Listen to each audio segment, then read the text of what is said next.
Good morning po kay Ma'am Fati. So, tinatanong niya po kung ilang oras kami nakakanggaro. Required po dyan is 20 hours po. Sa room po na to, ay lahat ng pasyente dyan na nanganak ay nakakanggaro. Kanggaro ward po yung tawag dyan. Pahinga lang po namin sa pagkakanggaro is yung maliligo ka, magsi-CR, or kakain po. So far, ito na po yung baby ko. From 2.1 po siya lumabas. Kaya wag kayo magwo-worry kung maliliit lang yung baby ninyo. Importante po is monitor po lahat sa kanya. Healthy po siya at lahat ng result sa lab ay okay po. Nag-stop po ako mag-kanggaro sa kanya is yung malapit na siya mag 1 month kasi hindi na siya kaya dito sa tube na ginagamit ko kasi medium po yung gamit ko na tube dito.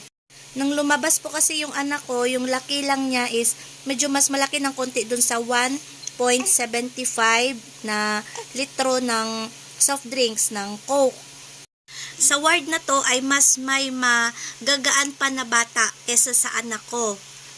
Pero ngayon, malaki na rin yung mga anak nila kasi paglabas ng ospital, kailangan nyo lang magpasanbat at kailangan na laging nakakanggaro hanggang maabot na nila ang normal weight sa edad nila. Kinabahan nga ako doon kasi nung lumabas yung anak ko, narinig ko pinag-uusapan ng mga nurse at doktor na baka daw i-incubate. Pero sabi ng pedya is hindi na kailangan kasi daw normal lahat sa baby ko, healthy siya. Yun lang, magaan lang siya. Hindi lang na-achieve yung 2.1 kilo. Pero nawala yung worry ko kasi sabi ng pedya sa akin, huwag kang mag-worry mami kasi yung anak mo normal lahat. So kailangan mo lang magkanggaro para mabilis ma-achieve yung tamang timbang ni baby. So yun lang.